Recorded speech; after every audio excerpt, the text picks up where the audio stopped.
Hi hello welcome back to RG tailoring class. Friends, ನಾವಿದು back boat neck front boat neck ಎರಡೂ side boat neck ಇರೋ ಬ್ಲೌಸ್ಗಳನ್ನು stitch ಮಾಡಿದ್ದೀನಿ. ಈ blouse ಏನಾದರೂ ನಿಮಗೆ ಕಟ್ಟಿಂಗು ಸ್ಟಿಚಿಂಗು ವಿಡಿಯೋ ಬೇಕಿದ್ರೆ ನನಗೆ ಕಮೆಂಟ್ ಮಾಡಿ, ನಾನು ಹಾಕ್ತೀನಿ.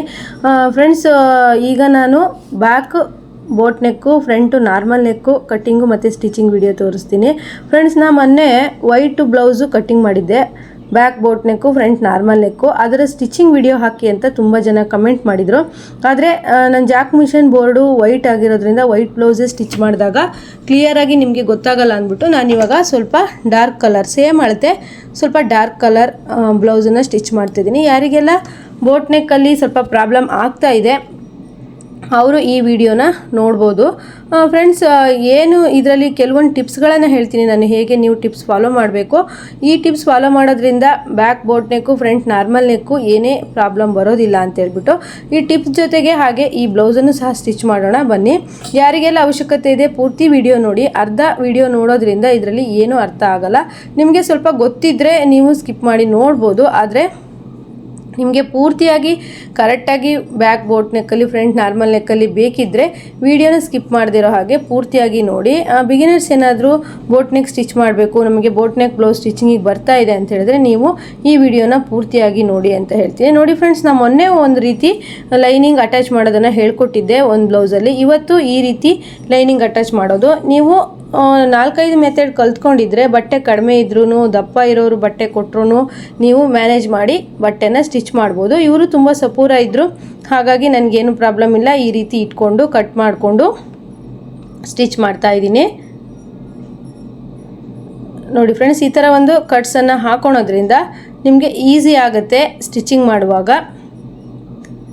ಬಟ್ಟೆ ತುಂಬ ರಫ್ ಇರೋದ್ರಿಂದ ಸ್ವಲ್ಪ ಲೈಟಾಗಿ ಐರನ್ ಮಾಡಿಕೊಂಡು ನಾನು ಸ್ಟಿಚಿಂಗ್ ಮಾಡೋದಕ್ಕೆ ಶುರು ಮಾಡಿದೆ. ಈ ರೀತಿ ಮಾಡೋದ್ರಿಂದ ನಿಮಗೆ ಬ್ಲೌಸ್ ಸ್ಟಿಚಿಂಗ್ ಅನ್ನೋದು ನೀಟಾಗಿ ಫಿನಿಶಿಂಗ್ ಕೊಡುತ್ತೆ. ನೋಡಿ, ಇವರು ಬ್ಯಾಕಲ್ಲಿ ಏನು ಡೀಪ್ ಜಾಸ್ತಿ ಬೇಡ ಅಂದಿದ್ರು, ಹಾಗಾಗಿ ಸ್ವಲ್ಪ ನಾರ್ಮಲ್ ಡೀಪಲ್ಲಿ ನಾನು ಈ ಬೋಟ್ ನೆಕ್ ಶೇಪನ್ನು ಕಟ್ ಮಾಡಿದ್ದೀನಿ. ತುಂಬ ಜನ ವೈಟ್ ಬ್ಲೌಸು ಕಟ್ಟಿಂಗ್ ವಿಡಿಯೋ ನೋಡಿ ಸ್ಟಿಚಿಂಗ್ ವಿಡಿಯೋನು ಹಾಕಿ ಅಂತ ಹೇಳಿದರು, ಹಾಗಾಗಿ ಇವತ್ತು ನಿಮ್ಮೆಲ್ಲರಿಗೋಸ್ಕರ ಸ್ಟಿಚಿಂಗ್ ವಿಡಿಯೋ ಹಾಕ್ತಿದ್ದೀನಿ. ಹಾಗೆ ಲೈನಿಂಗು ಮತ್ತು ಮೇನ್ ಫ್ಯಾಬ್ರಿಕನ್ನು ನೀವು ಮಧ್ಯೆ ಈ ರೀತಿ ಕಟ್ಸನ್ನು ಹಾಕ್ಕೊಂಡು ಮಧ್ಯದಿಂದನೇ ಸ್ಟಿಚ್ ಮಾಡಿ. ಬಿಗಿನರ್ಸಿಗೆ ಹೆಲ್ಪ್ ಆಗಲಿ ಅಂತ ಹೇಳ್ಬಿಟ್ಟು ನಾನು ಬಿಗಿನರ್ಸಿಗೆಲ್ಲ ಏನೇನು ಟಿಪ್ಸ್ ಬೇಕೋ ಆ ರೀತಿ ನಾನು ಸ್ಟಿಚ್ ಮಾಡಿ ತೋರಿಸಿದ್ದೀನಿ. ಫ್ರೆಂಡ್ಸ್ ನೋಡಿ, ಇದು ತುಂಬ ಈಸಿ ಮೆಥಡ್ ಆಗುತ್ತೆ ಬಿಗಿನರ್ಸರಿಗೆ. ಈ ರೀತಿ ಮಧ್ಯ ಕಟ್ಟನ್ನು ಹಾಕ್ಬಿಟ್ಟು ಈ ರೀತಿ ಮಧ್ಯದಲ್ಲಿ ಸ್ಟಿಚ್ ಮಾಡೋದ್ರಿಂದ ಎಲ್ಲೂ ಸಹಿತ ಹೆಚ್ಚು ಕಡಿಮೆ ಬರೋದಿಲ್ಲ, ಕರೆಕ್ಟಾಗಿ ಸ್ಟಿಚಿಂಗ್ ಕೂರುತ್ತೆ. ಬಿಗಿನರ್ಸ್ ತುಂಬ, ನಾನೆಲ್ಲ ಫಸ್ಟ್ ಟೈಲರಿಂಗ್ ಕಲಿತಾಗ ಏನು ಮಾಡ್ತಿದ್ದೆ ಅಂದರೆ, ಏನಾದರೂ ಬ್ಲೌಸ್ ಸ್ವಲ್ಪ ಮಿಸ್ಟೇಕ್ ಆಯಿತು ಅಂದರೆ ಆ ಬ್ಲೌಸನ್ನು ಸ್ಟಿಚ್ ಮಾಡೋದನ್ನು ಅಲ್ಲಿಗೆ ನಿಲ್ಲಿಸ್ಬಿಡ್ತಿದ್ದೆ. ಕಸ್ಟಮರ್ ಕೈಲಿ ತುಂಬ ಬೈಸ್ಕೊಳ್ತಿದ್ದೆ. ಆ ರೀತಿ ಮಾಡಬೇಡಿ. ಈಗೆಲ್ಲ ನೀವು ವಿಡಿಯೋಸ್ ನೋಡಿಬಿಟ್ಟು ಆರಾಮಾಗಿ ಸ್ಟಿಚ್ ಮಾಡ್ಬೋದು. ನಾವು ಕಲಿತಂಥ ಟೈಮಲ್ಲಿ ಆ ರೀತಿ ಇರಲಿಲ್ಲ. ಫ್ರೆಂಡ್ಸ್, ನಾವೊಂದು ಕಟ್ಟಿಂಗು ಸ್ಟಿಚಿಂಗು ಮಾಡೋದಕ್ಕೆ ಕೂತ್ವಿ ಅಂದರೆ ಅದು ಪೂರ್ತಿ ಮುಗಿಬೇಕು, ಅಲ್ಲಿವರೆಗೂ ನಮ್ಮ ಹಠ ಚಲನ ಬಿಡಬಾರ್ದು ಅಂತ ನಾನು ಹೇಳ್ತೀನಿ. ಫಸ್ಟು ಒಂದು ಸರಿ ತಪ್ಪಾಗ್ಬೋದು, 2 ಸರಿ ತಪ್ಪಾಗ್ಬೋದು, ಪದೇ ಪದೇ ತಪ್ಪಾಗೋದಿಲ್ಲ. ನೋಡಿ ಫ್ರೆಂಡ್ಸ್, ಈ ರೀತಿ ಕಟ್ಸ್ ಹಾಕ್ಬಿಟ್ಟು ಕೂಳೆ ಮೇಲೆ ಹೊಲಿಗೆ ಹಾಕ್ಬಿಟ್ಟು ಬೇಕಾದರೆ ಈ ರೀತಿ ಉಲ್ಟಾ ಫೋಲ್ಡ್ ಮಾಡ್ಬೋದು, ಇಲ್ಲಾಂದರೆ ಹಾಗೇ ಉಲ್ಟಾ ಫೋಲ್ಡ್ ಮಾಡ್ಬೋದು. ನೀವು ಯಾವ ರೀತಿ ಸ್ಟಿಚ್ ಮಾಡ್ತೀರಾ ಅಂತ ಹೇಳ್ಬಿಟ್ಟು ನನಗೆ ಕಮೆಂಟ್ ಮಾಡಿ. ನೋಡಿ, ನಾನು ಕೂಳೆ ಮೇಲೆ ಹೊಲಿಗೆ ಹಾಕ್ತಿದ್ದೀನಿ, ಯಾಕಂದರೆ ಬಿಗಿನರ್ಸ್ ಏನಾದರೂ ವೀಡಿಯೋಸ್ ನೋಡ್ತಾ ಇದ್ದರೆ ಅವರಿಗೆ ಹೆಲ್ಪ್ ಆಗಲಿ. ಈ ಥರ ಕೂಳೆ ಮೇಲೆ ಹೊಲಿಗೆ ಹಾಕೋದ್ರಿಂದ ನೀಟಾಗಿ ಲೈನಿಂಗ್ ಅನ್ನೋದು ಮೇನ್ ಫ್ಯಾಬ್ರಿಕ್ ಮೇಲೆ ಕಾಣ್ತಾ ಇರಲ್ಲ, ಸ್ವಲ್ಪ ಒಳಗಡೆ ಫೋಲ್ಡ್ ಆಗುತ್ತೆ. ಅಂದರೆ ಕಸ್ಟಮರೇ ಈ ಲೈನಿಂಗ್ ಕೊಟ್ಟಿರೋದ್ರಿಂದ ನಾವು ಸೇಮ್ ಮ್ಯಾಚ್ ಇರಲಿಲ್ಲ ಸ್ವಲ್ಪ, ಆದರೂ ಅವರು ಇದನ್ನೇ ಹಾಕಿ ಸ್ಟಿಚ್ ಮಾಡಿ ಅಂತ ಹೇಳಿದರು. ಹಾಗಾಗಿ ನಾವು ಅವ್ರು ಕೊಟ್ಟಿರೋದನ್ನೇ ಸ್ಟಿಚ್ ಮಾಡಬೇಕಲ್ವ, ಹಾಗಾಗಿ ನಾನು ಅದೇ ಲೈನಿಂಗನ್ನೇ ಹಾಕ್ಬಿಟ್ಟು ಸ್ಟಿಚ್ ಮಾಡ್ತಾ ಇದ್ದೀನಿ. ಮತ್ತು ಸ್ವಲ್ಪ ಅವರು ನಾವು ನಾರ್ಮಲಾಗಿ ಲೈನಿಂಗು ಫಾಲು ಹಾಕ್ಕೊಂಡಾಗ 350 ತೊಗೊಳ್ತೀವಲ್ಲ, ಆ ಅಮೌಂಟನ್ನು ಕೊಡೋದಿಲ್ಲ, ಸ್ವಲ್ಪ ಕಡಿಮೆ ಅಮೌಂಟ್ ಕೊಡ್ತಾರೆ. ಹಾಗಾಗಿ ಅವರೇ ಲೈನಿಂಗ್ ಕೊಟ್ಟಿರೋದ್ರಿಂದ ನಾನು ಅವರೇ ಕೊಟ್ಟಿರೋ ಲೈನಿಂಗಲ್ಲೇ ಸ್ಟಿಚ್ ಮಾಡ್ತಾ ಇದ್ದೀನಿ. ಇದು ಒಂದು ಟಿಪ್ಸು ಅನ್ಬೋದು. ನೀವು ಕಸ್ಟಮರ್ ಏನು ಹೇಳಿರ್ತಾರೋ ಹಾಗೇ ಸ್ಟಿಚ್ ಮಾಡೋದ್ರಿಂದ ಅಮೌಂಟ್ ಅನ್ನೋದು ಲಾಸ್ ಆಗೋಲ್ಲ. ಇಲ್ಲ ಅಂದರೆ ನಾವು ಕೈಯಿಂದ ಹಾಕ್ಬಿಟ್ಟು ಅವರು ಕಡಿಮೆ ಕೊಟ್ಟಾಗ ಟೈಲರಿಂಗಲ್ಲಿ ಲಾಸ್ ಅನ್ನೋದಾಗುತ್ತೆ. ಆದಷ್ಟು ನೀವು ಸ್ವಲ್ಪ ಥಿಂಕ್ ಮಾಡಿ ಸ್ಟಿಚ್ ಮಾಡೋದು, ಕಟಿಂಗ್ ಮಾಡೋದು ತುಂಬಾ ಒಳ್ಳೆಯದು. ಕಸ್ಟಮರ್ ಏನು ಹೇಳಿರ್ತಾರೋ ಅಷ್ಟೇ ಮಾಡೋದು ತುಂಬ ಒಳ್ಳೆಯದು ಅಂತ ಹೇಳ್ತೀನಿ. ಫ್ರೆಂಡ್ಸ್, ನನಗೆ ಕೆಲವೊಬ್ಬರು ಕಸ್ಟಮರ್ ಇದ್ದಾರೆ, ಅವ್ರು ಹೇಗಂದರೆ, ನಿಮಗೆ ಅಕ್ಕ ಯಾವ ರೀತಿ ಹೊಸ ಡಿಸೈನ್ ಬರುತ್ತೋ, ಹೇಗೆ ಅನಿಸುತ್ತೋ, ಒಟ್ಟು ನಮ್ಮ ಬ್ಲೌಸು ಚೆನ್ನಾಗಿ ಆಗಬೇಕು ಆ ರೀತಿ ಹೊಲ್ದು ಕೊಡಿ ಅಂತಾರೆ. ಅವರಿಗೆ ನಾವು ಧೈರ್ಯದಿಂದನೇ ಸ್ಟಿಚ್ ಮಾಡಿಕೊಡ್ತೀವಿ. ಯಾಕಂದರೆ ನಾವು ಇಷ್ಟು ಕೆಲಸ ಮಾಡಿದ್ದೀವಿ, ಇಷ್ಟು ಅಮೌಂಟು ಆಗುತ್ತೆ ಅಂದರೆ ಅವರು ಖುಷಿಯಿಂದ ಕೊಡ್ತಾರೆ. ಆದರೆ ಕೆಲವೊಬ್ಬರು ಕಸ್ಟಮರು ನಾವು ಎಷ್ಟೇ ಚೆನ್ನಾಗಿ ಸ್ಟಿಚ್ ಮಾಡಿದರೂ ಏನಾದರೂ ಒಂದು ಕೊಂಕು ಹುಡುಕಿ ಹಾಗಾಗಿದೆ ಹೀಗಾಗಿದೆ ಅಂತ ಹೇಳ್ತಾರೆ. ಹಾಗಾಗಿ ನಾನು ರಿಸ್ಕ್ ತಗೊಳ್ಳಲ್ಲ, ಕಸ್ಟಮರ್ ಹೇಗೆ ಹೇಳ್ತಾರೋ ಹಾಗೆ ಸ್ಟಿಚ್ ಮಾಡಿಕೊಡ್ತೀನಿ. ನೋಡಿ ಫ್ರೆಂಡ್ಸ್, ಲೈನಿಂಗ್ ಎಲ್ಲ ಅಟ್ಯಾಚ್ ಆಯಿತು ಬ್ಯಾಕಲ್ಲಿ. ಈಗ ಫ್ರಂಟ್ ಲೈನಿಂಗ್ ಅಟ್ಯಾಚ್ ಮಾಡೋಣ. ಹಾಗೆ ಕುತ್ತಿಗೆ ಹತ್ರ ಒಂದು ಪೈಪಿಂಗನ್ನು ಕೊಡಬೇಕಿತ್ತು, ಹಾಗಾಗಿ ದಾರನೆಲ್ಲ ನೀಟಾಗಿ ನಾನು ಕಟ್ ಮಾಡ್ಕೊಳ್ತಾ ಇದ್ದೀನಿ. ನೋಡಿ, ಈ ರೀತಿ ಫಿನಿಶಿಂಗ್ ನೀಟಾಗಿ ಕೊಟ್ಟಾಗ ದಾರನೆಲ್ಲ ಕಟ್ ಮಾಡಿ ಲಾಸ್ಟ್ ಎಂಡಲ್ಲಿ ಬ್ಲೌಸ್ ಅನ್ನೋದು ತುಂಬ ನೀಟಾಗಿ ಕಾಣ್ತಾ ಇರುತ್ತೆ. ಈಗ ಫ್ರಂಟ್ ಪಾರ್ಟಲ್ಲಿ ಫ್ರೆಂಡ್ಸ್, ಈಗ ನಾನು ಫ್ರಂಟ್ ಪಾರ್ಟನ್ನು ಸ್ಟಿಚ್ ಮಾಡ್ತಿದ್ದೀನಿ. ನೀವು ಯಾವ ರೀತಿ ಸ್ಟಿಚ್ ಮಾಡ್ತೀರಾ ಅಂತ ಹೇಳ್ಬಿಟ್ಟು ನನಗೆ ಕಮೆಂಟ್ ಮಾಡಿ. ಫ್ರಂಟ್ ಪಾರ್ಟಲ್ಲೇ ನಾನು ಕಟ್ಟಿಂಗ್ ಮಾಡುವಾಗ ಸೆಕೆಂಡ್ ಶೇಪ್ ತೆಗಿಯೋದನ್ನು ಮರ್ತಿದ್ದೆ, ಈಗ ನಾನು ಕಟ್ ಮಾಡ್ತಾ ಇದ್ದೀನಿ. ಫ್ರೆಂಡ್ಸ್, ಈಗ ನೋಡಿ ಮಿಷನ್ ಮೇಲೆ ಎಷ್ಟು ಕಲರ್ಫುಲ್ಲಾಗಿ ಕಾಣ್ತಿದೆ. ಅದೇ ನಾನು ವೈಟ್ ಬ್ಲೌಸನ್ನೇ ಸ್ಟಿಚ್ ಮಾಡಿದರೆ ನಿಮಗೆ ಅಷ್ಟು ನೀಟಾಗಿ ಅರ್ಥ ಆಗ್ತಿರ್ಲಿಲ್ಲ ಅಂತ ಅಂದ್ಕೊಳ್ತೀನಿ. ನೋಡಿ, ಈಗ ಮೈನ್ ಫ್ಯಾಬ್ರಿಕ್ ಮೇಲೇ ಕರೆಕ್ಟಾಗಿ ಇಟ್ಕೊಂಡು ಲೈನಿಂಗನ್ನು ಅದ್ರ ಮೇಲೆ ಇಟ್ಬಿಟ್ಟು ಈ ರೀತಿ ಸ್ಟಿಚ್ ಮಾಡಿ. ನೋಡಿ, ಆ ಕಡೆ ಅರ್ಧ ಈ ಕಡೆ ಅರ್ಧ ಸ್ಟಿಚ್ ಮಾಡೋದ್ರಿಂದ ಬಿಗಿನರ್ಸಿಗೆ ತುಂಬ ಹೆಲ್ಪ್ ಆಗುತ್ತೆ. ಹಾಗೆ ಬ್ಲೌಸ್ಗಳು ಎಲ್ಲೇ ತಪ್ಪಾಗ್ದೇ ಸ್ಪೀಡಾಗಿ ಹೊಲಿಬೋದು ನಾವು.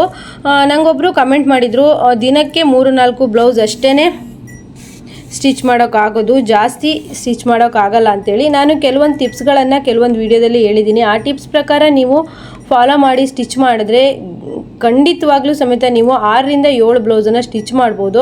ಆದರೆ ನೀವು ಬೆಳಗ್ಗೆನೇ ಕಟ್ ಮಾಡ್ತೀನಿ, ಬೆಳಗ್ಗೆನೇ ನಾವು ಸ್ಟಿಚ್ ಮಾಡ್ತೀವಿ ಎಲ್ಲ ಅಂತಂದರೆ ಆಗೋದಿಲ್ಲ. ಒಂದು ದಿವಸ ನೀವು ಕಟ್ಟಿಂಗಿಗೆ ಇಟ್ಕೊಳ್ಳಿ, ಇನ್ನೊಂದು ದಿವಸ ಫುಲ್ಲು ಸ್ಟಿಚಿಂಗಿಗೆ ಇಟ್ಕೊಳ್ಳಿ. ಖಂಡಿತವಾಗ್ಲೂ ನೀವು 10 ಬ್ಲೌಸನ್ನು ಸ್ಟಿಚ್ ಮಾಡ್ಬೋದು. ನಾನು ಅದನ್ನು ಒಂದು ದಿವಸ ಯಾವ ರೀತಿ ನಾವು ಸ್ಟಿಚ್ ಮಾಡ್ತೀವಿ ದಿನಕ್ಕೆ 10 ಬ್ಲೌಸು ಅಂತ ಹೇಳ್ಬಿಟ್ಟು ಯಾವುದಾದ್ರೂ ತುಂಬ ಆರ್ಡರ್ಸ್ ಬಂದಾಗ ನಾನು ನಿಮಗೆ ವೀಡಿಯೋಸ್ ಹಾಕ್ತೀನಿ. ಫ್ರೆಂಡ್ಸ್, ಹೇಗಂದರೆ ನಾವು ಒಂದು ದಿವಸ ಪೂರ್ತಿ ಕಟ್ಟಿಂಗ್ ಮಾಡಿ, ಅಂದರೆ ನಾವು ನೈಟಲ್ಲಿ ಕಟ್ ಮಾಡ್ತೀನಿ. ನಾನು ಡೇಯಲ್ಲಿ ಇಡೀ ದಿನ ಕಟ್ಟಿಂಗಿಗೆ ವೇಸ್ಟ್ ಮಾಡಲ್ಲ ಟೈಮನ್ನು. ನೈಟಲ್ಲಿ ಸ್ವಲ್ಪ ಆದಷ್ಟು ಬ್ಲೌಸನ್ನು ಕಟ್ ಮಾಡಿಡ್ತೀನಿ. ಇಲ್ಲ ಅಂದರೆ ಸ್ವಲ್ಪ ಟೈಮ್ ಆದವಾಗೆಲ್ಲ ಜಾಸ್ತಿ ಬ್ಲೌಸನ್ನು ಕಟ್ ಮಾಡಿಟ್ರೆ ಸ್ಟಿಚಿಂಗಿಗೆ ಅಂತ ಕೂತಾಗ ನಾನು ಸ್ವಲ್ಪ ಒಂದು 3 ಬ್ಲೌಸನ್ನೇ ಸ್ಟಿಚ್ ಮಾಡಿ ಹೇಳ್ತೀನಿ. ನಾವು ಬೆಳಗ್ಗೆ 10ರಿಂದ ಮಧ್ಯಾಹ್ನ 1:30-2 ಗಂಟೆ ಅಷ್ಟೊತ್ತಿಗೆ 3 ಬ್ಲೌಸನ್ನು ಆರಾಮಾಗಿ ಸ್ಟಿಚ್ ಮಾಡ್ಬೋದು. ಅಂದರೆ ಡಿಸೈನ್ಸ್ ಏನೂ ಇಲ್ಲ, ಆರಾಮಾಗಿ ನಾರ್ಮಲ್ ಬ್ಲೌಸೇ ಅಂತ ಅಂದರೆ ಸ್ಟಿಚ್ ಮಾಡ್ಬೋದು. ಸ್ವಲ್ಪ ಡಿಸೈನ್ಸ್ ಇದ್ದರೆ ಸ್ವಲ್ಪ ನಾವು ಸ್ಪೀಡಾಗಿ ಕೆಲಸ ಮಾಡಬೇಕಾಗತ್ತೆ ಅಷ್ಟೇ. ನಾವು ಮೊಬೈಲ್ ನೋಡ್ಕೊಂಡು ಕೂತ್ಕೊಂಡು ಇನ್ನು ಮಧ್ಯೆ ಮಧ್ಯೆ ಕಸ್ಟಮರ್ ಬಂದರು ಅಂದರೆ ಸ್ವಲ್ಪ ಡಿಲೇ ಆಗುತ್ತೆ. ಅದು ನನಗೂ ಆಗುತ್ತೆ. ಕಸ್ಟಮರ್ ಬಂದಾಗ ಮತ್ತು ಅವ್ರಿಗೆ ಮಾತಾಡಿಸ್ತೇನೆ, ಬಟ್ಟೆ ಇಸ್ಕೊಳ್ದೇನೆ ಸ್ಟಿಚಿಂಗ್ ಮಾಡೋದಕ್ಕೆ ಆಗೋದಿಲ್ಲ. ಆದರೆ ನೀವು ಆದಷ್ಟು ತುಂಬ ಬಟ್ಟೆ ಇದೆ ಅಂತಂದರೆ ನೀವು ಬೆಳಗಿನ ಜಾವ ಎದ್ಬಿಟ್ಟು ಸ್ಟಿಚ್ ಮಾಡೋದ್ರಿಂದ ತುಂಬ ಚೆನ್ನಾಗಿ ಬಟ್ಟೆನ ಸ್ಟಿಚ್ ಮಾಡ್ಬೋದು. ನೋಡಿ ಫ್ರೆಂಡ್ಸ್, ನಾನು ಇದಕ್ಕೆ ಪ್ರಿನ್ಸ್ ಕಟ್ ಕೊಡ್ತಾ ಇದ್ದೀನಿ. ತುಂಬ ತೆಳು ಇರ್ತಾರಲ್ವ ಅವರಿಗೆ ನೀವು ಈ ರೀತಿ ಪ್ರಿನ್ಸ್ ಕಟ್ ನಾನು ಈ ವಿಡಿಯೋದಲ್ಲಿ ತೋರಿಸ್ತಿರೋ ಹಾಗೆಯೇ ಪ್ರಿನ್ಸ್ ಕಟ್ಟನ್ನು ಕೊಡ್ಬೋದು. ನೋಡಿ, ಇಲ್ಲಿ ಮಧ್ಯದಲ್ಲಿ ನೀವು ಈ ಥರ ನಿಲ್ಲಿಸ್ಬಿಟ್ಟು ಬಟ್ಟೆನ ತಿರುಗಿಸೋದ್ರಿಂದ ಕಪ್ಸನ್ನು ಚೆನ್ನಾಗಿ ಕೂರುತ್ತೆ. ಯಾರೆಲ್ಲ ಬಿಗಿನರ್ಸ್ ಸ್ಟಿಚ್ ಮಾಡ್ತಿದ್ದೀರಾ ಅವರಿಗೆ ಇನ್ನೊಂದು ಟಿಪ್ಸ್ ಹೇಳ್ತಾ ಇದ್ದೀನಿ. ಏನಂತ ಅಂದರೆ, ನೀವು ಈ ರೀತಿ ತುಂಬ ಸಣ್ಣಕ್ಕಿರೋರಿಗೆ ಮತ್ತು ಬೋಟ್ ನೆಕ್ ಬ್ಲೌಸು ಸ್ಟಿಚ್ ಮಾಡ್ತಾ ಇದ್ದೀರಾ ಅಂದರೆ ಈ ರೀತಿ ಪ್ರಿನ್ಸ್ ಕಟ್ಟನ್ನು ಕೊಡ್ರಿ. ಆಗ ಅದು ಕಪ್ಸ್ ಅನ್ನೋದು ನೀಟಾಗಿ ಕೂರುತ್ತೆ. 4 ಟಕ್ಸನ್ನು ಸ್ಟಿಚ್ ಮಾಡೋದಕ್ಕೆ ಹೋಗಬೇಡಿ. ಈ ರೀತಿ ಪ್ರಿನ್ಸ್ ಕಟ್ಟನ್ನು ಕೊಡೋದ್ರಿಂದ ತುಂಬ ತೆಳು ಇರೋರಿಗೆ ಇದು ಕಪ್ಸು ನೀಟಾಗಿ ಕೂರುತ್ತೆ ಅಂತ ಹೇಳ್ಬೋದು. 4 ಟಕ್ಸ್ ಆದರೆ ಸ್ವಲ್ಪ ಫ್ರಂಟಲ್ಲಿ ಲೂಸ್ ಥರ ಫಿಟ್ಟಿಂಗ್ ಬಂದರೂ ಬರ್ಬೋದು. ಇದು ನಾನು ಟ್ರೈ ಮಾಡಿ ಸಕ್ಸಸ್ ಆಗಿದೆ. ಅಂದರೆ ತುಂಬ ತೆಳು ಇರೋರಿಗೆ ನಾನು ಇದೇ ರೀತಿ ಪ್ರಿನ್ಸ್ ಕಟ್ ಕೊಟ್ಬಿಟ್ಟು ಬೆಲ್ಟ್ ಪಟ್ಟಿಯನ್ನು ಕೊಡ್ತೀನಿ. ನೀವು ಸಹ ಟ್ರೈ ಮಾಡಿ ಹೇಗೆ ಅನ್ನಿಸ್ತು ಅಂತ ನನಗೆ ಕಮೆಂಟ್ ಮಾಡಿ. ನೋಡಿ, ಈ ರೀತಿ ನಾನು ಪ್ರಿನ್ಸ್ ಕಟ್ಟನ್ನು ಸ್ಟಿಚ್ ಮಾಡ್ತಾ ಇದ್ದೀನಿ. ಫ್ರೆಂಡ್ಸ್, ಡಬಲ್ ಸ್ಟಿಚ್ಚನ್ನು ಹಾಕಿ ವೀಡಿಯೋಸ್ ಎಲ್ಲ ಹೇಗೆ ಬರ್ತಿದೆ ಅಂತ ಕಮೆಂಟ್ ಮಾಡಿ. ಹಾಗೆ ಇನ್ನೂ ಯಾವ ರೀತಿ ವೀಡಿಯೋಸ್ ನಾನು ಹಾಕಬೇಕು ಅಂತಲೂ ಸಹಿತ ನೀವು ಕಮೆಂಟ್ ಮಾಡಬೇಕು. ಫ್ರೆಂಡ್ಸ್, ಈ ವಿಡಿಯೋದ ನಂತರ ಬ್ಲೌಸ್ ಡಿಸೈನ್ ವಿಡಿಯೋ ಒಂದು ಬರುತ್ತೆ, ಮಿಸ್ ಮಾಡ್ತೀನಿ, ಎಲ್ಲರೂ ಆ ವಿಡಿಯೋನು ನೋಡಿ ಅಂತ ಹೇಳ್ತೀನಿ. ಫ್ರೆಂಡ್ಸ್, ನಾನು ಹೇಳ್ತಾ ಇರೋ ಮೆಥಡಲ್ಲಿ ನೀವು ಸ್ಟಿಚ್ ಮಾಡೋದ್ರಿಂದ ಬ್ಯಾಕಲ್ಲಿ ಟೈಟ್ ಅನ್ನೋದು ಬರೋದಿಲ್ಲ, ಫ್ರಂಟಲ್ಲಿ ಸಹ ಟೈಟ್ ಅನ್ನೋದು ಬರೋದಿಲ್ಲ. ಬೋಟ್ ನೆಕ್ ಅನ್ನೋದು ತುಂಬ ಚೆನ್ನಾಗಾಗುತ್ತೆ ಮತ್ತು ತುಂಬ ಟೈಟ್ ಅನಿಸಲ್ಲ ಮತ್ತು ಹಾಕೊಂಡವರಿಗೆ ತುಂಬ ಕಂಫರ್ಟಾಗಿ ಇರುತ್ತೆ ಅಂತ ಹೇಳ್ಬೋದು. ಯಾಕಂದರೆ ನಾನು ಇದೇ ರೀತಿ ಬ್ಲೌಸ್ ಸ್ಟಿಚ್ ಮಾಡ್ಕೊಂಡಿದ್ದೀನಿ, ತುಂಬ ಕಂಫರ್ಟ್ ಅಂತ ಅನಿಸುತ್ತೆ. ಹಾಗೆ ತುಂಬ ಚೆನ್ನಾಗಿ ಸಹಿತ ಕಾಣಿಸುತ್ತೆ. ಈ ರೀತಿ ನೀವು ಬ್ಯಾಕಲ್ಲಿ ಬೇರೆ ಬೇರೆ ಥರ ಡಿಸೈನ್ಸು ಕೊಡ್ಬೋದು. ತುಂಬ ಡಿಸೈನ್ಸ್ ಮಾಡಬೇಕು ಅಂದರೆ ನೀವು back boat neck, front normal neck ಬ್ಲೌಸನ್ನು ಕಟ್ಟಿಂಗ್ ಮಾಡೋದ್ರಿಂದ ತುಂಬ ಬ್ಲೌಸ್ ಡಿಸೈನ್ ಮಾಡ್ಬೋದು. ಇದರ ನೆಕ್ಸ್ಟ್ ವಿಡಿಯೋದಲ್ಲಿ ಬ್ಯಾಕ್ ಬೋಟ್ ನೆಕ್ಕಿನೇ ಡಿಸೈನ್ ಇದೆ, ಆ ವಿಡಿಯೋನು ಮಿಸ್ ಮಾಡದೆ ನೋಡಿ. ಹಾಗೆ ಬೋಟ್ ನೆಕ್ಕಲ್ಲಿ ನಾನು ಕ್ಯಾನ್ವಾಸ್ ಕೊಟ್ಟು ಸ್ಟಿಚ್ ಮಾಡೋದು ಹೇಗಂತನೂ ಸಹಿತ ನನ್ನ ಚಾನಲಲ್ಲಿ ವಿಡಿಯೋಸ್ ಇದೆ. ನಾನು ಅದರ ಲಿಂಕನ್ನು ಹಾಕಿರ್ತೀನಿ, ಬೇಕಾದವರು ಚೆಕ್ ಮಾಡಿಕೊಂಡು ವಿಡಿಯೋಸನ್ನು ನೋಡ್ಕೊಬೋದು. ಅಂದರೆ ಬೋಟ್ ನೆಕ್ಗೆ ಕ್ಯಾನ್ವಾಸ್ ಹಾಕಿ ಸ್ಟಿಚ್ ಮಾಡಿದ್ರೂ ಸಹಿತ ತುಂಬ ಚೆನ್ನಾಗಿ ಕೂರುತ್ತೆ. ನೀವೇನಾದರೂ ಬೇರೆ ಡಿಸೈನ್ ಸ್ಟಿಚ್ ಮಾಡ್ತೀರಾ ಅಂದರೆ ಕ್ಯಾನ್ವಾಸ್ ಹಾಕಬೇಕು, ನಮಗೆ ಗೊತ್ತಾಗ್ತಿಲ್ಲ ಅಂದರೆ ನನ್ನ ಚಾನಲಲ್ಲೇ ವಿಡಿಯೋಸ್ ಇದೆ, ಹಾಗೂ ನಾನು ಲಿಂಕನ್ನು ಹಾಕಿರ್ತೀನಿ. ಫ್ರೆಂಡ್ಸ್ ನೋಡಿ, ಈಗ ನಾನು ಕುತ್ತಿಗೆ ಹತ್ರ ಒಂದು ಪೈಪಿಂಗ್ ಕೊಡೋಣ ಅಂತೇಳ್ಬಿಟ್ಟು ರೆಡಿ ಮಾಡ್ಕೊಳ್ತಾ ಇದ್ದೀನಿ. ಕ್ರಾಸ್ ಬಟ್ಟೆ ಕಲರ್ ಕಾಂಬಿನೇಷನ್ ಇದ್ದರೆ ಥ್ರೆಡ್ ಪೈಪಿಂಗ್ ಸಹಿತ ಕೊಡ್ಬೋದು, ತುಂಬ ಚೆನ್ನಾಗಿ ಕಾಣಿಸುತ್ತೆ. ಫ್ರೆಂಡ್ಸ್, ನಾನು ನೆಕ್ಸ್ಟ್ ವಿಡಿಯೋದಲ್ಲಿ ಥ್ರೆಡ್ ಪೈಪಿಂಗ್ ಸಹಿತ ಬರ್ತಾ ಇದೆ. ನೋಡಿ ಫ್ರೆಂಡ್ಸ್, ಚೂರು ಈ ರೀತಿ ಕ್ರಾಸ್ ಬಟ್ಟೆನ ಕಟ್ ಮಾಡಿಕೊಂಡು ಈ ರೀತಿ ಮಡ್ಚ್ಕೊಂಡು ಪೈಪಿಂಗನ್ನು ಕೊಡಿ. ಪೈಪಿಂಗ್ ನೀಟಾಗಿ ಬರಬೇಕು ಅಂತ ಅಂದರೆ ನೀವು ಕ್ರಾಸ್ ಬಟ್ಟೆನ ತುಂಬ ಕ್ರಾಸಾಗಿ ಕಟ್ ಮಾಡ್ಕೊಬೇಕು, ಆಗ ಪೈಪಿಂಗ್ ಅನ್ನೋದು ಚೆನ್ನಾಗಿ ಬರುತ್ತೆ. ಮೇನ್ ಫ್ಯಾಬ್ರಿಕ್ಕಿಗೆ ಇಟ್ಕೊಂಡು ನೀವು ಈ ರೀತಿ ಕ್ರಾಸ್ ಬಟ್ಟೆನ ಅಟ್ಯಾಚ್ ಮಾಡಿಕೊಂಡು ಪೈಪಿಂಗನ್ನು ಕೊಡಿ. ಪೈಪಿಂಗ್ ಅನ್ನೋದು ಬಂತು ಅಂದರೆ ನಾವು ಬ್ಲೌಸಲ್ಲಿ ತುಂಬ ಕಲ್ತ್ವಿ ಅಂತ. ಪೈಪಿಂಗ್ ಒಂದು ನೀಟಾಗಿ ನೀವು ತುಂಬ ಟ್ರೈ ಮಾಡಿ ಕಲ್ತ್ಕೊಂಡ್ರೆ ನೀವು ಎಕ್ಸ್ಟ್ರಾ ಅಮೌಂಟ್ ಅನ್ನೋದನ್ನು ತಗೋಬೋದು. ಇವಾಗ ಪೈಪಿಂಗ್ ಕೊಡೋದಕ್ಕೆ ತುಂಬ ಡಿಮ್ಯಾಂಡ್ ಇದೆ ಫ್ರೆಂಡ್ಸ್. ಅಂದರೆ ಥ್ರೆಡ್ ಪೈಪಿಂಗ್ ಆಗಿರ್ಬೋದು, ಹಾಗೆ ನಾರ್ಮಲ್ ಪೈಪಿಂಗ್ ಆಗಿರ್ಬೋದು. ಪೈಪಿಂಗ್ ಒಂದು ನೀಟ್ ಫಿನಿಶಿಂಗ್ ನೀವು ಕಲ್ತ್ಕೊಂಡ್ರಿ ಅಂದರೆ ತುಂಬ ಚೆನ್ನಾಗಿ ಬ್ಲೌಸ್ ಫಿನಿಶಿಂಗ್ ಅನ್ನೋದು ಕಾಣುತ್ತೆ. ಪೈಪಿಂಗಿಗೆ ಇಷ್ಟೇ, ಅಂದರೆ ನೀವು ಕ್ರಾಸ್ ಬಟ್ಟೆ ಕಟ್ ಮಾಡ್ಕೊಳ್ಳೋದು ಮತ್ತು ಕಟ್ಸ್ ಕೊಟ್ಕೊಬೇಕು. ಕಟ್ಸ್ ಕೊಟ್ಕೊಂಡಾಗ ಮಾತ್ರ ಪೈಪಿಂಗ್ ಅನ್ನೋದು ನೀಟಾಗಿ ತಿರುಗುತ್ತೆ. ನೋಡಿ, ಬ್ಯಾಕ್ ಪಾರ್ಟ್ ಎಲ್ಲ ರೆಡಿ ಆಯಿತು. ಇವಾಗ ಫ್ರಂಟ್ ಪಾರ್ಟು ಬೆಲ್ಟ್ ಪಟ್ಟಿನ ಸ್ಟಿಚ್ ಮಾಡೋಣ. ಇವರು ತುಂಬ ತೆಳು ಇರೋದ್ರಿಂದ ಮೇನ್ ಫ್ಯಾಬ್ರಿಕ್ಕು ತುಂಬ ಬಟ್ಟೆ ಉಳಿದಿತ್ತು, ಹಾಗಾಗಿ ನಾನು ಬೆಲ್ಟ್ ಪಟ್ಟಿ ಲೈನಿಂಗ್ ಪಟ್ಟಿ ಒಂದೇ ಇರುತ್ತೆ, ಮೇನ್ ಫ್ಯಾಬ್ರಿಕ್ಕು 2 ಇರುತ್ತೆ. ಈ ರೀತಿ ಇಟ್ಕೊಂಡು ಸ್ಟಿಚ್ ಮಾಡ್ಕೊಳ್ಳಿ. ಸೇಮ್ ನಾರ್ಮಲ್ ಬ್ಲೌಸಲ್ಲಿ ಯಾವ ರೀತಿ ನೀವು ಬೆಲ್ಟ್ ಪಟ್ಟಿನ ಹಚ್ತೀರಾ ಅದೇ ರೀತಿ ಬರುತ್ತೆ. ಆದರೆ ಫ್ರಂಟ್ ಬೋಟ್ ನೆಕ್ಕು ಬ್ಯಾಕ್ ಬೋಟ್ ನೆಕ್ ಆದರೆ ಸ್ವಲ್ಪ ಚೇಂಜಸ್ ಇರುತ್ತೆ. ಅಂದರೆ ಬ್ಯಾಕಲ್ಲಿ ಹುಕ್ಸ್ ಇರುತ್ತೆ. ಆ ವಿಡಿಯೋ ಸಹಿತ ನಮ್ಮ ಚಾನಲಲ್ಲಿದೆ, ಲಿಂಕ್ ಬೇಕಿದ್ದರೆ ಈ ವಿಡಿಯೋದಲ್ಲಿ ಹಾಕಿರ್ತೀನಿ, ಚೆಕ್ ಮಾಡ್ಕೊಬೋದು. ನೋಡಿ ಫ್ರೆಂಡ್ಸ್, ಬೆಲ್ಟ್ ಪಟ್ಟಿನ ಈ ರೀತಿ ಸಿಂಗಲ್ ಬಟ್ಟೆನ ನೀವು ಕೂಳೆ ಮೇಲೆ ಹೊಲಿಗೆ ಹಾಕ್ಕೊಬೇಕು, ಕಿನಾರಿ ಸ್ಟಿಚ್ ಅಂತ ಸಹ ಹೇಳ್ತಾರೆ. ಈ ರೀತಿ ಮಧ್ಯದಲ್ಲಿ ಕಟ್ ಮಾಡಿಕೊಂಡು ನೀವು 2 ಫ್ರಂಟ್ ಪಾರ್ಟಿಗೆ ಬೆಲ್ಟ್ ಪಟ್ಟಿನ ಕೊಟ್ಕೊಬೋದು. ನೋಡಿ, ಪ್ರಿನ್ಸ್ ಕಟ್ಟಿಗೆ ಒಂದೇ ಟಕ್ಸನ್ನು ಹಿಡಿದಿರ್ತೀವಿ. ಈ ರೀತಿ ಬೆಲ್ಟ್ ಪಟ್ಟಿನ ನೀವು ಅಟ್ಯಾಚ್ ಮಾಡ್ಕೊಳ್ಳಿ. ಕಪ್ಸ್ ಅನ್ನೋದು ನೀಟಾಗಿ ಕೂರುತ್ತೆ. ಇಲ್ಲ ಬೆಲ್ಟ್ ಬೇಡ ಅಂದರೆ ನೀವು ಬೆಲ್ಟ್ ಲೆಸ್ ಸಮೇತನೂ ಹೊಲಿಬೋದು. ನೀವು ಕಸ್ಟಮರಿಗೆ ಕೇಳ್ಕೊಬೇಕು, ಬೆಲ್ಟ್ ಪಟ್ಟಿ ಬೇಡ ಅಂದರೆ ನೀವು ಬೆಲ್ಟ್ ಲೆಸ್ ಹೊಲಿದ್ರೂ ಚೆನ್ನಾಗೇ ಆಗುತ್ತೆ. ಒಬ್ಬೊಬ್ಬರು ಕಸ್ಟಮರು ಬೆಲ್ಟ್ ಲೆಸ್ ಬ್ಲೌಸನ್ನು ಹಾಕೋದಿಲ್ಲ, ಬೆಲ್ಟ್ ಪಟ್ಟಿ ಅವರಿಗೆ ಅಡ್ಜಸ್ಟ್ ಆಗಿರುತ್ತೆ, ಬೆಲ್ಟ್ ಪಟ್ಟಿ ಬೇಕೇ ಬೇಕು ಅಂತ ಹೇಳ್ತಾರೆ. ಇವಾಗ ಶೋಲ್ಡರ್ ಅಟ್ಯಾಚ್ ಉಕ್ಸ್ ಪಟ್ಟಿ ರಿಂಗ್ ಪಟ್ಟಿ ಮಾಡ್ಕೊಂಡು ಸಹಿತ ಶೋಲ್ಡರ್ ಅಟ್ಯಾಚ್ ಮಾಡ್ಬೋದು. ಇಲ್ಲ ನಿಮಗೆ ಕನ್ಫ್ಯೂಸ್ ಆಗುತ್ತೆ, ಹುಕ್ಸು ರಿಂಗ್ಸು ಮಾಡೋದಕ್ಕೆ ಕನ್ಫ್ಯೂಸ್ ಆಗುತ್ತೆ ಅಂದರೆ ನೀವು ಈ ರೀತಿ ಶೋಲ್ಡರ್ ಅಟ್ಯಾಚನ್ನು ಮಾಡಿಕೊಂಡು ಸಹಿತ ಹುಕ್ಸು ರಿಂಗ್ಸು ಮಾಡ್ಬೋದು. ಆದರೆ ಫ್ರಂಟು ಬ್ಯಾಕು ಎಲ್ಲ ಕುತ್ತಿಗೆ ಪಟ್ಟಿ ಎಲ್ಲ ಫಿನಿಶಿಂಗ್ ಆಗಿರಬೇಕು. ನೋಡಿ, ಈ ರೀತಿ ನಾವು ಶೋಲ್ಡರಲ್ಲಿ ಫಿನಿಶಿಂಗ್ ಅನ್ನೋದನ್ನು ಕೊಡ್ತೀವಿ. ಫ್ರೆಂಡ್ಸ್, ನೀವು ಬೋಟ್ ನೆಕ್ ಬ್ಲೌಸು ಸ್ಟಿಚ್ ಮಾಡೋದಕ್ಕೆ ಎಷ್ಟು ಅಮೌಂಟ್ ತಗೊಳ್ತೀರಾ ಅಂತ ನನಗೆ ಕಮೆಂಟ್ ಮಾಡಿ. ನಾನು ಅವರೇ ಲೈನಿಂಗು ಫಾಲ್ ಎಲ್ಲ ಕೊಟ್ಟರು ಅಂದರೆ 300 ತಗೊಳ್ತೀನಿ. ನಾನೇ ಹಾಕ್ತೆ ಅಂತ ಅಂದರೆ 350 ತಗೊಳ್ತೀನಿ. ನೋಡಿ, ಈಗ ಆರಾಮಾಗಿ ಉಲ್ಟಾ ಸೀದಾ ಯಾವುದು ಅಂತ ಹೇಳಿ ಗೊತ್ತಾಗುತ್ತೆ. ನಾನೀಗ ರಿಂಗ್ಸನ್ನು ಮಾಡ್ತಾಯಿದ್ದೀನಿ. ರಿಂಗ್ಸ್ ಮಾಡೋದಕ್ಕೆ 4 ಇಂಚು ಬಟ್ಟೆನ ತಗೊಳ್ತಾ ಇದ್ದೀನಿ. ನೀವು ಮೇನ್ ಫ್ಯಾಬ್ರಿಕಲ್ಲಾದರೂ ಮಾಡ್ಬೋದು, ಇಲ್ಲ ಲೈನಿಂಗಲ್ಲಾದರೂ ಮಾಡ್ಬೋದು. ನನಗೆ ಇವರು ಮೇನ್ ಫ್ಯಾಬ್ರಿಕ್ಕು ತುಂಬ ಬಟ್ಟೆ ಇದ್ದಿದ್ದರಿಂದ ರಿಂಗ್ಸ್ ಮಾಡೋದಕ್ಕೆ ಮೇನ್ ಫ್ಯಾಬ್ರಿಕ್ ತಗೊಂಡೆ, ಹಾಗೆ ಹುಕ್ಸು ಮಾಡೋದಕ್ಕೆ ಲೈನಿಂಗನ್ನು ತಗೊಂಡೆ. ಲೈನಿಂಗು ಹುಕ್ಸ್ ಮಾಡೋದಕ್ಕೆ ಎಲ್ಲ ನಾನು ಡಬಲ್ ಫೋಲ್ಡಲ್ಲೇ ಕೊಡ್ತೀನಿ. ನೀವು ಯಾವ ರೀತಿ ಕೊಡ್ತೀರಾ ಅಂತ ನನಗೆ ಕಮೆಂಟ್ ಮಾಡಿ. ನೋಡಿ ಫ್ರೆಂಡ್ಸ್, ಈ ರೀತಿ ರಿಂಗ್ಸ್ ಮಾಡೋದಕ್ಕೆ ಅಟ್ಯಾಚ್ ಮಾಡ್ಕೊಳ್ತಾ ಇದ್ದೀನಿ. ತುಂಬ ಜನಕ್ಕೆ ಹುಕ್ಸು ರಿಂಗ್ಸು ಮಾಡೋದು ತುಂಬ ಕನ್ಫ್ಯೂಸ್ ಇರುತ್ತೆ, ಅದರಲ್ಲೂ ಬಿಗಿನರ್ಸರಿಗೆ ತುಂಬ ಕನ್ಫ್ಯೂಸ್ ಇರುತ್ತೆ. ಏನಾದರೂ ಡೌಟ್ ಇದ್ದರೆ ನಾನು ಇನ್ನೊಂದು ವಿಡಿಯೋದಲ್ಲಿ ಹೇಳ್ತೀನಿ. ನೋಡಿ ಫ್ರೆಂಡ್ಸ್, ಈ ರೀತಿ ರಿಂಗ್ಸನ್ನು ನೀವು ಫೋಲ್ಡ್ ಮಾಡಿ ಅಟ್ಯಾಚ್ ಮಾಡ್ಕೊಳ್ಳಿ. ಒಂದೊಂದು ಸೈಡಲ್ಲಿ ಒಂದೊಂದು ರೀತಿ ಸ್ಟಿಚ್ ಮಾಡ್ತಾ ಇರ್ತಾರೆ. ನನ್ನ ವಿಡಿಯೋ ನೋಡಿದಾಗ ನನಗೆ ತುಂಬ ಜನ ಕಮೆಂಟ್ ಮಾಡ್ತಾರೆ, ನಾವು ಇದೇ ರೀತಿ ಸ್ಟಿಚ್ ಮಾಡ್ತೀವಿ ಸಿಸ್ಟರ್, ನೀವು ಏನು ಮೆಥಡ್ ಫಾಲೋ ಮಾಡ್ತೀರಾ ಅದೇ ಮೆಥಡ್ ಫಾಲೋ ಮಾಡ್ತೀವಿ ಅಂತೇಳಿ ನನಗೆ ಕಮೆಂಟ್ ಮಾಡ್ತಾರೆ. ತುಂಬ ಖುಷಿ ಆಗುತ್ತೆ ಫ್ರೆಂಡ್ಸ್. ನಿಮ್ಮೆಲ್ಲರ ಸಪೋರ್ಟಿಂದ ನನಗೆ ತುಂಬಾ ಖುಷಿ ಆಗ್ತಾ ಇದೆ. ಅಂದರೆ ವಿಡಿಯೋಸ್ ನೋಡ್ತಾರೆ, ಕಮೆಂಟ್ ಮಾಡ್ತಾರೆ, ಹಾಗೆ ಖುಷಿ ಪಡ್ತಾರೆ. ಹಾಗೆ ನನ್ನ ಯೂಟ್ಯೂಬ್ ಚಾನಲಿಗೆ ಬಂದಮೇಲೆ ತುಂಬ ಜನ ಫ್ರೆಂಡ್ಸ್ ಸಹ ಆಗಿದ್ದಾರೆ, ನನಗೆ ತುಂಬ ಸಪೋರ್ಟ್ ಮಾಡ್ತಾರೆ. ನಾನು ಏನಾದರೂ ಚಿಕ್ಕ ಪುಟ್ಟ ತಪ್ಪುಗಳನ್ನು ಮಾಡಿದರೂ ಸಹಿತ ನನಗೆ ಕಾಲ್ ಮಾಡಿ ಹೇಳ್ತಾರೆ. ನನಗೆ ತುಂಬ ಖುಷಿ ಆಗ್ತಿದೆ ನಿಮ್ಮೆಲ್ಲರ ಸಪೋರ್ಟಿಂದ. ಹಾಗೆ ನನ್ನ ವೀಡಿಯೋಸಲ್ಲಿ ನಾನೇನಾದರೂ ಸ್ಟಿಚ್ ಮಾಡಿದ್ರಲ್ಲಿ ತಪ್ಪುಗಳು ಇದ್ದರೆ ನೀವು ನನಗೆ ಕಮೆಂಟ್ ಮಾಡಿ ಹೇಳ್ಬೋದು, ಇಲ್ಲ ಕಾಲ್ ಮಾಡಿ ಸಹಿತ ಹೇಳ್ಬೋದು. ನಾನು ಚೇಂಜಸ್ ಮಾಡ್ಕೊಳ್ತೀನಿ. ಹಾಗೆ ನಿಮ್ಗೆ ಏನಾದರೂ ಸ್ಟಿಚಿಂಗಲ್ಲಿ ಎಕ್ಸ್ಟ್ರಾ ಗೊತ್ತಿದ್ದರೆ ನೀವು ಸಹಿತ ನನಗೆ ಹೇಳ್ಬೋದು.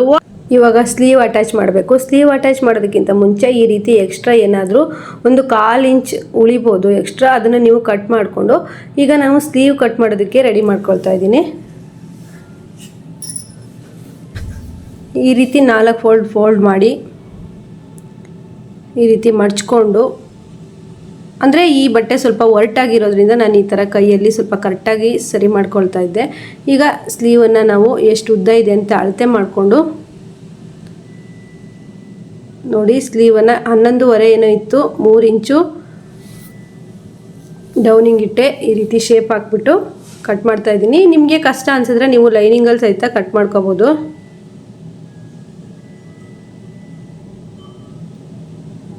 ಫ್ರೆಂಡ್ಸ್, ವಿಡಿಯೋಸ್ ಎಲ್ಲ ಅರ್ಥ ಆಗ್ತಿದೆಯಾ ಅಂತ ನನಗೆ ಹೇಳಿ. ನೋಡಿ, ಈಗ ಲೈನಿಂಗ್ ಅಟ್ಯಾಚ್ ಮಾಡ್ಕೊಬೇಕು. ಫ್ರೆಂಡ್ಸ್, ಇದರಲ್ಲಿ ಏನಾಗಿತ್ತು ಅಂದರೆ ಮೇನ್ ಫ್ಯಾಬ್ರಿಕಲ್ಲೂ ಕಡಿಮೆ ಇತ್ತು, ಲೈನಿಂಗಲ್ಲೂ ಕಡಿಮೆ ಇತ್ತು. ಕಸ್ಟಮರು ಲೈನಿಂಗ್ ಅವರೇ ಕೊಟ್ಟಿದ್ದರಿಂದ ಸ್ವಲ್ಪ ಕಡಿಮೆ ಬೀಳ್ತಾ ಇತ್ತು. ಯಾಕಂದರೆ ಅವರಿಗೆ ಬಿಲ್ ಜಾಸ್ತಿ ಆಗುತ್ತೆ, ನಾವೇ ಲೈನಿಂಗ್ ಹಾಕಿದ್ರೆ ಜಾಸ್ತಿ ರೇಟು ಅಂದ್ಬಿಟ್ಟು ಅವರೇ ಕೊಟ್ಟಿದ್ದರು. ಬ್ಲೌಸ್ ಪೀಸೆಲ್ಲ ಇರುತ್ತಲ್ಲ ಅದನ್ನು, ಹಾಗಾಗಿ ನಾನು ಅದನ್ನೇ ಅಡ್ಜಸ್ಟ್ ಮಾಡಿಬಿಟ್ಟು ಸ್ಟಿಚ್ ಮಾಡ್ತಾಯಿದ್ದೀನಿ. ನಾನೀಗ ಮೇನ್ ಫ್ಯಾಬ್ರಿಕ್ಕಿಗೆ ಮತ್ತು ಲೈನಿಂಗಿಗೆ ಎರಡಕ್ಕೂ ಬಟ್ಟೆ ಅಟ್ಯಾಚ್ ಮಾಡಿಕೊಂಡು ನಿಮಗೆ ನೋಡಿ ಫ್ರೆಂಡ್, ಲೈನಿಂಗ್ ಎಲ್ಲ ಅಟ್ಯಾಚ್ ಮಾಡಿಕೊಂಡೆ. ಈಗ ಸ್ಲೀವ್ ಅಟ್ಯಾಚ್ ಮಾಡೋಣ. ಸ್ಲೀವ್ ಅಟ್ಯಾಚು ನೀವು ಕರೆಕ್ಟಾಗಿ ನೋಡಿಕೊಂಡು ಹಿಡ್ಕೊಂಡು ಬೇಕಾದರೆ ಅಟ್ಯಾಚ್ ಮಾಡ್ಬೋದು. ಫುಲ್ ಅರ್ಧ ಅಟ್ಯಾಚ್ ಬೇಡ ಅಂದರೆ ನೀವು ಫುಲ್ ಅಟ್ಯಾಚೇ ಮಾಡ್ಬೋದು, ಕಚ್ಚೆಲ್ಲ ಕರೆಕ್ಟಾಗಿ ಹಾಕ್ಕೊಂಡು. ಇಲ್ಲ ಅಂದರೆ ತುಂಬ ಈಸಿ ಮೆಥಡ್, ಏನು ಟೆನ್ಷನ್ ಬೇಡ ಅಂದರೆ ಈ ರೀತಿ ಆ ಕಡೆಯಿಂದ ಅರ್ಧ ಈ ಕಡೆಯಿಂದ ಅರ್ಧ ಶೋಲ್ಡರಿಂದ ಶೋಲ್ಡರಿಗೆ ನೀವು ಸ್ಲೀವನ್ನು ಅಟ್ಯಾಚ್ ಮಾಡ್ಕೊಬೋದು. ಇದು ನಾನು ತುಂಬ ವಿಡಿಯೋದಲ್ಲಿ ನಿಮಗೆ ಈ ಟಿಪ್ಸನ್ನು ಕೊಟ್ಟಿದ್ದೀನಿ. ಯಾರೆಲ್ಲ ಇದೇ ರೀತಿ ಸ್ಲೀವ್ ಅಟ್ಯಾಚ್ ಮಾಡ್ತೀರಾ ಅಂತ ನನಗೆ ಹೇಳಿ. ನೋಡಿ, ಈ ರೀತಿ ಸ್ಲೀವ್ ಅಟ್ಯಾಚ್ ಆದಮೇಲೆ ಈ ಥರ ಎಕ್ಸ್ಟ್ರಾ ಫ್ಯಾಬ್ರಿಕನ್ನೆಲ್ಲ ಕಟ್ ಮಾಡ್ಕೊಬೇಕು. ಆ ಕಡೆ ಅರ್ಧ ಈ ಕಡೆ ಅರ್ಧ ಶೋಲ್ಡರಿಂದ ಶೋಲ್ಡರಿಗೆ ಕೊಡೋದ್ರಿಂದ ತುಂಬ ಬೆನಿಫಿಟ್ ಇದೆ, ಯಾವುದೇ ಕಾರಣಕ್ಕೂ ತಪ್ಪಾಗೋದಿಲ್ಲ. ನೋಡಿ, ಸ್ಲೀವ್ಗೆ ನಾನು 2 ಸ್ಟಿಚ್ಚನ್ನು ಹಾಕ್ತಾ ಇದ್ದೀನಿ. ಫ್ರೆಂಡ್ಸ್, ನನ್ನ ಚಾನಲಲ್ಲೇ ಬ್ಯಾಕ್ ಬೋಟ್ ನೆಕ್ ಬೇರೆ ಬೇರೆ ಡಿಸೈನ್ಸ್ ಇದೆ. ಹಾಗೆ ಕ್ಯಾನ್ವಾಸ್ ಕೊಟ್ಟು ಸ್ಟಿಚ್ ಮಾಡೋದು ಯಾವ ರೀತಿ ಅಂತ ಹೇಳ್ಬಿಟ್ಟು ಎಲ್ಲ ವೀಡಿಯೋಸನ್ನು ಹಾಕಿದ್ದೀನಿ. ಎಲ್ಲರೂ ಸಹಿತ ಆ ವೀಡಿಯೋಸನ್ನು ನೋಡಬೇಕು ಅಂತ ಹೇಳ್ತೀನಿ. ಫ್ರೆಂಡ್ಸ್, ನಾನು ಫಸ್ಟ್ ಸ್ಟಾರ್ಟಿಂಗ್ ಚಾನಲ್ ಸ್ಟಾರ್ಟ್ ಮಾಡಿದಾಗ ತುಂಬ ಒಳ್ಳೊಳ್ಳೆ ವೀಡಿಯೋಸ್ ಅಂದರೆ ತುಂಬ ಒಳ್ಳೊಳ್ಳೆ ವೀಡಿಯೋಸ್ ಹಾಕಿದ್ದೀನಿ. ಅದು ಜನರಿಗೆ ಇನ್ನೂ ರೀಚ್ ಆಗಿಲ್ಲ. ಅಂದರೆ ಆಗ ನಮಗೆ ಸಬ್ಸ್ಕ್ರೈಬರ್ ಕಡಿಮೆ ಇರ್ತಾರೆ, ಹಾಗಾಗಿ ರೀಚ್ ತುಂಬಾ ಕಡಿಮೆ ಇರುತ್ತೆ. ನಾನು ಲಿಂಕ್ ಬೇಕಿದ್ರೆ ಈಗ ಹಾಕಿರ್ತೀನಿ, ನೀವು ನೋಡ್ಕೊಬೋದು. ತುಂಬ ನಿಧಾನವಾಗಿ ಹೇಳ್ಕೊಟ್ಟಿದ್ದೀನಿ, ಅದು ತುಂಬ ಜನಕ್ಕೆ ರೀಚ್ ಆಗಿಲ್ಲ. ನೋಡಿ, ಬೋಟ್ ನೆಕ್ಕಲ್ಲಿ ಬೇರೆ ಬೇರೆ ಡಿಸೈನ್ಸ್ ಸಹಿತ ಹಾಕಿದ್ದೀನಿ. ನೋಡಿ ಫ್ರೆಂಡ್ಸ್, ಈ ರೀತಿ ಸ್ಲೀವ್ ಅಟ್ಯಾಚ್ ಮಾಡ್ಕೊಳ್ಳಿ. ಸ್ಲೀವ್ ಅಟ್ಯಾಚ್ ಎಲ್ಲ ಆದಮೇಲೆ ಫಿಟ್ಟಿಂಗ್ ಇರುತ್ತೆ. ಫಿಟ್ಟಿಂಗ್ ಮಾಡೋದು ಸಹಿತ ನಾನು ಹಿಂದಿನ ಚಾನಲಲ್ಲಿ ಹೇಳ್ಕೊಟ್ಟಿದ್ದೀನಿ. ಆದರೂ ಸಹಿತ ಯಾರಾದರೂ ಹೊಸಬರು ನಮ್ಮ ಚಾನಲಿಗೆ ಬಂದಿದ್ದರೆ ಕಮೆಂಟ್ ಮಾಡಿರ್ತಾರಲ್ವ, ಬೋಟ್ ನೆಕ್ ಸ್ಟಿಚಿಂಗ್ ತೋರಿಸ್ಕೊಡಿ ಅಂತೇಳಿ ತುಂಬ ಜನ ಕಮೆಂಟ್ ಮಾಡಿದರು. ಹಾಗಾಗಿ ಬೇರೆ ಬೇರೆ ಪ್ಯಾಟ್ರನ್ ಬೇರೆ ಬೇರೆ ಅಳತೆ ಆದರೆ ಎಲ್ರಿಗೂ ಗೊತ್ತಾಗುತ್ತೆ. ಇದು 34 ಸೈಜಿನ ಎದೆ ಸುತ್ತಳತೆ ಇರುವ ಬೋಟ್ ನೆಕ್ ಬ್ಲೌಸು. ನೋಡಿ, ಈ ರೀತಿ ಎಕ್ಸ್ಟ್ರಾ ಫ್ಯಾಬ್ರಿಕನ್ನೆಲ್ಲ ಕಟ್ ಮಾಡಿಕೊಂಡು ನೀವು ಒಂದು ತುದಿಯಲ್ಲಿ ಈ ರೀತಿ ಸ್ಟಿಚ್ಚನ್ನು ಹಾಕ್ಕೊಳ್ಳಿ. ಯಾಕಂದರೆ ಎಲ್ಲೂ ಮಿಸ್ ಆಗಲ್ಲ, ನೀವು ಫಿಟ್ಟಿಂಗ್ ಹೊಲಿಗೆ ಹಾಕುವಾಗ ಮಿಸ್ ಆಗಲ್ಲ, ಸರ್ದಾಡಲ್ಲ. ಈ ರೀತಿ ಎಡ್ಜಲ್ಲಿ ಒಂದು ಸ್ಟಿಚ್ ಹಾಕ್ಕೊಳ್ಳೋದ್ರಿಂದ, ಇಲ್ಲ ಅಂದರೆ ಫಿಟ್ಟಿಂಗ್ ಹಿಡಿಯೋ ಟೈಮಲ್ಲಿ ಆಗಿರ್ಬೋದು ಮತ್ತು ಸ್ಟಿಚ್ ಹಾಕೋ ಟೈಮಲ್ಲಿ ಆಗಿರ್ಬೋದು ಸ್ವಲ್ಪ ತ್ರಾಸಾಗುತ್ತೆ. ಫ್ರೆಂಡ್ಸ್, ಎಡಗಡೆ ಸ್ಲೀವ್ಗೆ ಎಡಗಡೆಗೆ ನೀವು ಅಳತೆ ಮಾಡಬೇಕು, ಬಲಗಡೆ ಸ್ಲೀವ್ಗೆ ಬಲಗಡೆನೇ ಅಳತೆ ಮಾಡಬೇಕು. ನಾನು ಅರ್ಜೆಂಟಲ್ಲಿ ನಂಗೆ ಗೊತ್ತಾಗಿಲ್ಲ, ನಾನು ಫಸ್ಟು ಬೇರೆ ಕಡೆ ಸ್ಲೀವ್ ಅಂದರೆ ಆ ಕಡೆ ಸ್ಲೀವನ್ನು ಅಳತೆ ಮಾಡಿಬಿಟ್ಟೆ. ನೋಡಿ ಫಿಟ್ಟಿಂಗು ಎಷ್ಟು ಹೆಚ್ಚು ಕಡಿಮೆ ಇದೆ ಅಂತ. ಒಬ್ಬೊಬ್ಬರಿಗೆ ಬಲಗಡೆ ಸ್ಲೀವ್ ಅನ್ನೋದು ಸ್ವಲ್ಪ ದಪ್ಪ ಇರುತ್ತೆ ತೋಳು. ಇನ್ನು ಕೆಲವರಿಗೆ ಎಡಗಡೆ ಸ್ಲೀವು ಸ್ವಲ್ಪ ಸಣ್ಣ ಇರುತ್ತೆ, ಹಾಗಾಗಿ ನಾವು ಬಲಗಡೆ ಸ್ಲೀವನ್ನು ಬಲಗಡೆಗೆ ಫಿಟ್ಟಿಂಗ್ ಮಾರ್ಕ್ ಹಾಕಬೇಕು, ಎಡಗಡೆ ಸ್ಲೀವು ಎಡಗಡೆಗೆ ಫಿಟ್ಟಿಂಗ್ ಮಾರ್ಕ್ ಹಾಕಬೇಕು. ನಾನು ಸ್ಟಿಚಿಂಗ್ ಒಂದೊಂದೇ ಹಾಕ್ತೆ, ಯಾಕಂದರೆ ವಿಡಿಯೋ ತುಂಬ ಲೆಂತ್ ಆಗುತ್ತೆ 3 ಸ್ಟಿಚ್ ಹಾಕ್ತಾ ಇದ್ರೆ ಅಂದ್ಬಿಟ್ಟು ಫಿಟ್ಟಿಂಗ್ ಸ್ಟಿಚ್ಚನ್ನು ಒಂದೊಂದೇ ಹಾಕ್ಬಿಟ್ಟು ನಾನು ಫುಲ್ ವಿಡಿಯೋಸ್ ಮಾಡಿದ್ದೀನಿ.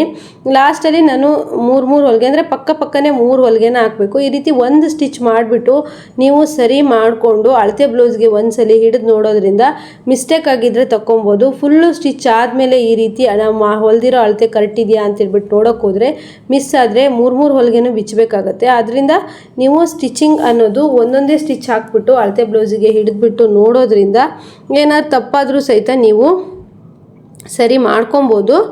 ನೋಡಿ ಫ್ರೆಂಡ್ಸ್, ಈ ರೀತಿ ಫಿಟ್ಟಿಂಗ್ ಅನ್ನೋದು ತುಂಬ ಈಸಿ ಇದೆ, ಆದರೆ ತುಂಬ ಜನ ಕೇಳೋದೇ ಫಿಟ್ಟಿಂಗ್ ಬರ್ತಿಲ್ಲ, ಸರಿ ಬರ್ತಿಲ್ಲ ಅಂತೇಳ್ಬಿಟ್ಟು. ಯಾಕಂತ ಗೊತ್ತಿಲ್ಲ.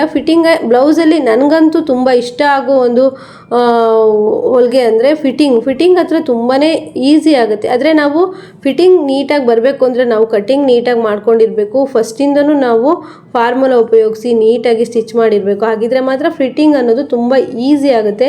ನೋಡಿ, ಲಾಸ್ಟಲ್ಲಿ ಅರ್ಧ ಇಂಚ್ ಅಥವಾ 1 ಇಂಚು ಬ್ಯಾಕ್ ಟಕ್ಸ್ ಹಿಡಿಯೋದಕ್ಕೆ ಉಳಿದಿದೆ. ನಾನು ಮಾರ್ಕ್ ಮಾಡಿಕೊಂಡು ಬ್ಯಾಕ್ ಟಕ್ಸನ್ನು ಹಿಡಿತಾ ಇದ್ದೀನಿ. ಫ್ರೆಂಡ್ಸ್, ನಿಮ್ಗೆಲ್ಲರಿಗೋಸ್ಕರ ನಾನು ಇಡೀ ಬ್ಲೌಸ್ ಸ್ಟಿಚ್ ಮಾಡೋದನ್ನು ಹಾಕಿದ್ದೀನಿ. ವಿಡಿಯೋ ಸ್ವಲ್ಪ ಲೆಂತಿ ಆದ್ರೂ ಸಹಿತ ನಿಮಗೆಲ್ಲ ಇದರಿಂದ ಉಪಯೋಗ ಇದೆ ಅಂತ ಅಂದ್ಕೊಳ್ತೀನಿ. ಯಾಕಂದರೆ ನನಗೆ ತುಂಬ ಜನ ಕಮೆಂಟ್ ಮಾಡಿ ಫೋನ್ ಮಾಡಿ ಹೇಳ್ತಾರೆ, ಮೇಡಮ್ ನಮಗೆ ಹೇಳ್ಕೊಡೋರೇ ಇಲ್ಲ ನಮ್ಮ ಮನೆ ಹತ್ರ ಅಂತೇಳ್ಬಿಟ್ಟು. ತುಂಬ ಹಳ್ಳಿಯಲ್ಲಿರೋರಿಗೆಲ್ಲ ಪೇಟೆ ಕಡೆ ಹೋಗ್ಬಿಟ್ಟು ಸಿಟಿಯಲ್ಲಿ ಹೋಗ್ಬಿಟ್ಟು ಕಲಿಯೋದಕ್ಕೆ ಕಷ್ಟ ಆಗುತ್ತೆ.